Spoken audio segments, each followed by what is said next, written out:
ہمارے ان احسانات کو یاد کرو جب ہم نے تم کو قوم فرعون سے نجات بخشی۔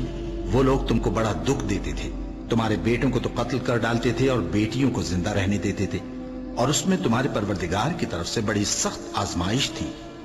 اور جب ہم نے تمہارے لیے سمندر کو پھاڑ دیا، پھر تم کو تو نجات دی اور فرعون کی قوم کو غرق کر دیا، اور تم دیکھ رہے تھے۔ اور جب ہم نے موسیٰ سے 40 رات کا وعدہ کیا تو تم نے ان کے پیچھے بچڑے کو معبود مقرر کر لیا اور تم ظلم کر رہے تھے۔ پھر اس کے بعد ہم نے تم کو معاف کر دیا تاکہ تم شکر کرو۔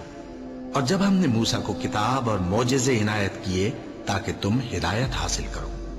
اور جب موسیٰ نے اپنی قوم کے لوگوں سے کہا کہ بھائیو، تم نے بچڑے کو معبود ٹھہرانے میں اپنی جانوں پر ظلم کیا ہے، تو اپنے پیدا کرنے والے کے آگے توبہ کرو، پھر اپنوں کو قتل کرو، تمہارے خالق کے نزدیک تمہارے حق میں یہی بہتر ہے۔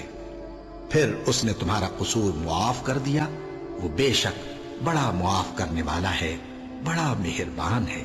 اور جب تم نے موسیٰ سے کہا کہ موسیٰ، جب تک ہم اللہ کو سامنے نہ دیکھ لیں گے تم پر ایمان نہیں لائیں گے، تو تم کو بجلی نے آ گھیرا اور تم دیکھ رہے تھے۔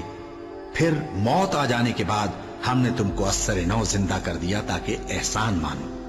اور ہم نے بادل کا تم پر سایہ کیے رکھا اور تمہارے لیے من و سلوہ اتارتے رہے کہ جو پاکیزہ چیزیں ہم نے تم کو عطا فرمائی ہیں ان کو کھاؤ پیو، مگر تمہارے بزرگوں نے ان نعمتوں کی کچھ قدر نہ جانی، اور وہ ہمارا کچھ نہیں بگاڑتے تھے بلکہ اپنا ہی نقصان کرتے تھے۔ اور جب ہم نے ان سے کہا کہ اس گاؤں میں داخل ہو جاؤ اور اس میں جہاں سے چاہو خوب کھاؤ پیو، اور دیکھنا دروازے میں داخل ہونا سجدہ کرتے ہوئے اور حطوتن کہنا، ہم تمہارے گناہ معاف کر دیں گے اور نیکی کرنے والوں کو اور زیادہ دیں گے۔ تو جو ظالم تھے انہوں نے اس لفظ کو جس کا ان کو حکم دیا تھا بدل کر اس کی جگہ اور لفظ کہنا شروع کیا، بس ہم نے ان ظالموں پر آسمان سے عذاب نازل کیا کیونکہ نافرمانیاں کیے جاتے تھے۔